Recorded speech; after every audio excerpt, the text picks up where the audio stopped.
드디어 마지막 보스인 사신을 쓰러뜨린 한 남자. 이때를 고대하고 있었다는 남자. 드디어 페어 오물을 클리어했다는 소년. 현 시대는 VR 게임이 주류가 되었습니다. 얼마 안 되는 대작을 제외하면 질 낮은 게임이 수없이 출시되고 있죠. 이른바 만겜이라고 불리는 물건들이 말이죠. 하지만 이런 기피하는 만겜을 기뻐하며 찾는 변태들이 있습니다. 이 소년도 그런 사람 중에 한 명. 히즈토메 라쿠로, 이른바 만겜 헌터라고 불립니다. 7월 여름, 이곳은 게임샵. 여름방학 시작이라는 직원. 가게 안으로 여성이 들어오죠. 이 여성의 이름은 레이입니다. 아쉽지만 만겜 중이라 걔는 안 왔다는 직원. 그 말에 당황하며 게임을 보러 왔다고 하죠. 이제 와서 아닌 척할 필요 없다고 합니다. 이번에는 페어오물이라서 클리어 시간이 오래 걸릴 거라고 하죠. 페어리어 클로니클 온라인, 이른바 페어오물은 말도 안 되는 시스템과 버그 투성이라고 합니다. 레이에게 그 게임은 잘 돼가냐는 직원. 그때 게임샵을 찾은 라쿠로, 그리고 단숨에 사라져버린 레이. 최고의 만겜 페어오물을 클리어했다고 합니다. 여주인공이 최고로 열받는 캐릭터라는 라쿠로. 버그보다 단순한 시스템으로 최악이라고 합니다. 마지막 최종 보스를 깨면 3분간 이벤트 상태라 여주인공을 두들겨 팰 수 있다고 하죠. 페어오물이 너무 만겜이라 다음은 뭘 해야 할지 모르겠다는 라쿠로. 그럼 만겜 말고 다른 걸 해보라고 합니다. 등록자 3천만 명 샹그릴라 프론티어. 가끔은 대중적인 게임을 해보라고 하죠. 집에 돌아온 라쿠로. 샹그릴라 프론티어는 가장 많은 사람이 동시에 플레이하는 게임. 페어오물과 달리 압도적으로 평가가 좋은 게임. 만겜이 아닌 게임을 플레이하는 게 너무 오랜만인 라쿠로. 캐릭터 선택창에서 직업이 엄청 많다고 하죠. 크리티컬과 행운을 위해 이도르 용병과 방랑자 출신을 고릅니다. 또한 각 게임의 커스터마이징을 보며 진심으로 캐릭터를 만든다고 하죠. 캐릭터가 이렇게 된 이유. 방어구보다 좋은 무기를 갖추는 타입인 라쿠로. 높은 가격에 초기 장비를 팔 수 있어서 방어구를 전부 판매했죠. 반나체인 스타일에 얼굴을 가리기 위해 복면을 사용해 이렇게 되었습니다. 모든 게임 이름을 살라쿠로 플레이하는 라쿠로. 전부 작업이 끝나서 접속합니다. 숲에서 시작을 하는 살라쿠. 방랑자로 플레이 시 시작 지점이 랜덤입니다. 초반 지도를 보며 마을을 찾죠. 탐색하며 마을로 간다고 합니다. 내구력 3의 행운 수치가 30인 살라쿠. 그때 고블린이 나타나죠. 전투가 어떤지 시험을 해본다고 합니다. 초반 몬스터는 한방에 끝나죠. 바로 레벨업을 합니다. 샹프로는 무기의 내구력 시스템이 존재하죠. 현실과 똑같이 움직일 수 있다며 대단하다는 살라쿠. 무언가 또 등장합니다. 몬스터의 약점, 모션, 아이템 등 익혀야 할 게 많다며 이건 만겜이나 갓겜이나 똑같다고 하죠. 맞았으면 죽었을 거라는 살라쿠.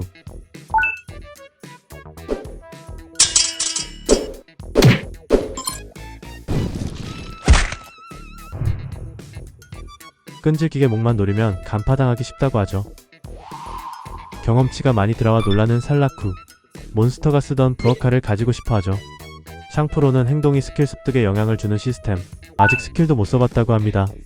그나저나 버그 없이 플레이 가능하다며 굉장하다고 합니다. 일단 강해 보이는 토끼의 부어카를 얻기로 하죠. 이곳은 시작의 마을 퍼스티아. 누군가 마을에 있습니다. 그러한 그를 보며 고렙 장비를 착용했다며 놀라는 주변 플레이어들. 그는 누군가를 찾고 있습니다. 새로 시작한 플레이어가 이 마을에 안 올 리가 없다고 하죠. 사냥을 하고 있는 살라쿠. 이 스킬은 빈틈이 많다고 하죠. 계속 레벨도 올리는 중입니다. 포팔버니는 출현율이 극악인 레어한 몬스터이죠. 이 무기를 얻는 것도 2시간이 넘게 걸렸습니다. 새로운 스킬 스크피어스도 획득하죠. 다른 지역으로 가려는 살라쿠. 최초의 마을에서 멀리 왔다고 합니다. 여기서는 두 번째 마을이 더 가깝다며 바로 간다고 하죠. 그리고 마을로 가는 다리 앞까지 도착합니다. 쓰러뜨리지 않으면 건널 수 없는 구조입니다. 겨우 상대할 만한 몬스터가 나왔다는 살라쿠. 여러 명이서 상대하는 보스를 솔플한다고 하죠. 말도 안 되는 버그는 없을 거라고 생각합니다. 생각대로만 움직이면 장비 없이도 가능할 거라고 하죠. 일단 움직임을 본다고 합니다. 초심자용이라며 노데미지로 쓰러뜨릴 수 있다고 합니다. 하지만 사용하던 무기가 부서져 버리죠. 시험해보고 싶은 게 있다며 부어카를 꺼내는 살라쿠. 스크피어스를 사용합니다. 상태 이상 독에 걸립니다. 이것과 비교도 안 되는 똥망겜을 한 살라쿠는 이 정도로 맥이 풀리지 않는다고 하죠. 독 때문에 계속 피가 줄어듭니다. 정확하게 크리티컬을 띄워야 한다는 살라쿠. 이 게임은 크리티컬이 랜덤이 아니라 이상적인 공격과 급소를 때리면 발생합니다. 머리 외에는 크리티컬이 안 뜰 것 같다고 하죠. 하지만 머리를 움직이는 모션이 많아 약점을 노리기 힘들다고 하죠. 그럼 직접 만든다고 합니다. 공격으로 상처를 내고 거기에 공격을 더하면 크리티컬 판정됩니다. 이제 스태미나가 떨어질 때까지 공격을 한다고 하죠. 그때 튕겨나가는 살라쿠. 살라쿠는 폐허물을 클리어했다고 조금 우쭐대고 있었습니다. 어차피 대중이 평가한 쉬운 게임이라며 자만했죠. 그래도 쉽게 잡아먹힐 거라곤 생각하지 마라고 합니다. 보스를 쓰러뜨립니다. 좋아하는 살라쿠. 하지만 체력이 얼마 남지 않았습니다. 시간이 없다며 먼저 부활 지점을 갱신한다고 하죠. 여관을 가야 하는데 거기가 어딘지 모른다는 살라쿠. 이곳은 두 번째 마을. 여성과 남성 플레이어가 있습니다. 남성 플레이어는 여성 플레이어를 짝사랑 중이죠. 샹프론으로 불러서 초보자인 아이에게 알려준다는 계획을 실행 중입니다. 그렇게 계획을 실행하려는 도중 살라쿠가 달려옵니다. 독을 맞아서 그런 것 같다는 남성 플레이어. 살라쿠를 불러서 여관의 위치를 알려줍니다. 고맙다며 달려가는 살라쿠. 공략도 없던 과거에 독을 맞고 저렇게 마을로 달려가던 플레이어들이 있다고 합니다. 그 모습을 본 여성 플레이어는 베테랑 같아서 멋있다고 하죠. 여관에 도착한 살라쿠. 여러가지 정보를 말하는 NPC에게 방을 달라고 합니다. 체력이 1 남았다며 빨리 달라고 하죠. 배기호실로 가는 살라쿠. 리스폰 포인트를 갱신합니다. 아슬하게 리스폰 포인트를 갱신한 살라쿠. 데스 페널티는 일정 시간 디버프가 걸린다고 하죠. 여관을 알려준 플레이어에게 다음에 만나면 인사를 한다고 합니다.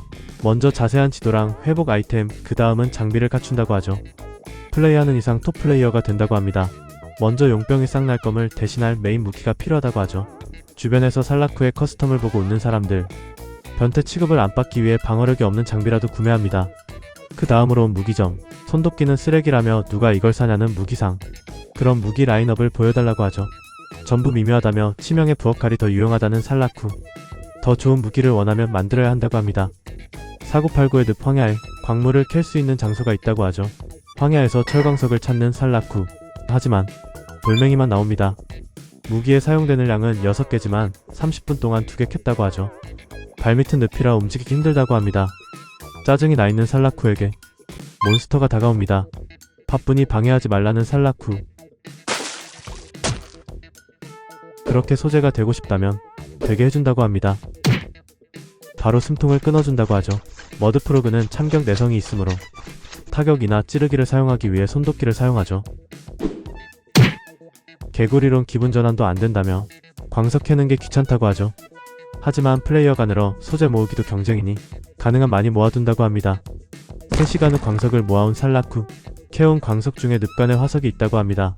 이걸로 장비를 만들 수 있었죠. 그렇게 완성된 살라쿠의 무기. 자신의 스타일이랑 궁합이 맞다고 합니다. 무기상은 날이 저물었으니 그런 방역으로 마을 밖으로 나가지 말라고 합니다. 야행성 몬스터는 위험하다고 하죠. 조심한다는 살라쿠. 말은 그렇게 했지만 데스 페널티도 사라졌으니 위험한 몬스터를 찾아간다고 합니다.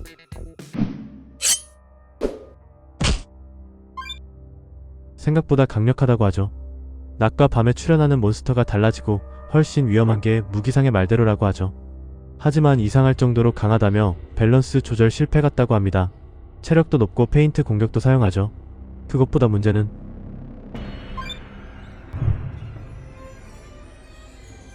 이렇게 많아서 도망쳐도 살아남을 수 있을지를 생각합니다.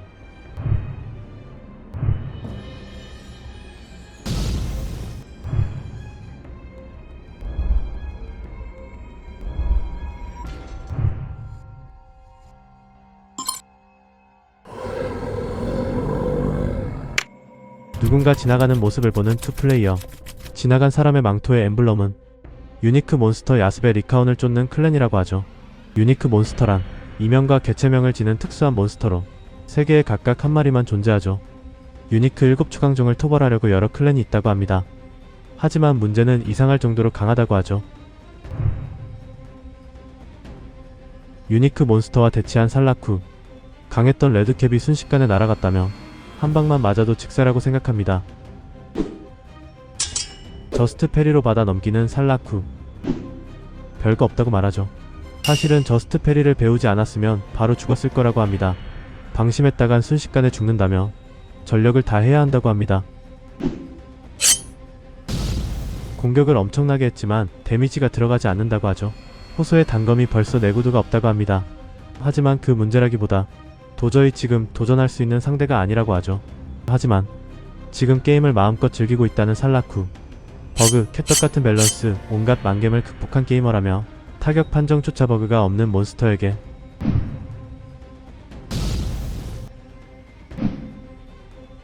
저스트 페리로 받아넘기려는 살라쿠. 리카오는 울부짖습니다. 살라쿠의 몸이 움직이지 않죠. 역시 현실은 녹록지 않다는 살라쿠. 공격을 받고도 체력이 남은 건 기적인가 라고 생각합니다.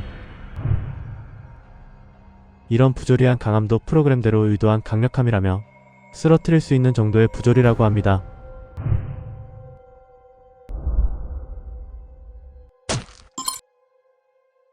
여관에서 리스폰된 살라쿠. 몸에 저주가 생겼습니다. 여기까지 샹그릴라 프론티어의 3화까지 내용입니다. 항상 만겜만 하는 고인물 주인공 라쿠로가 갓겜 샹프론을 플레이하는 내용입니다. 샹프론은 아는 사람은 아는 작품으로 이미 애니메이션으로도 3기 확정이 된 작품이죠. 프로게이머의 실력을 가진 고인물 주인공의 활약이 궁금하시면 한번 보시길 추천드립니다.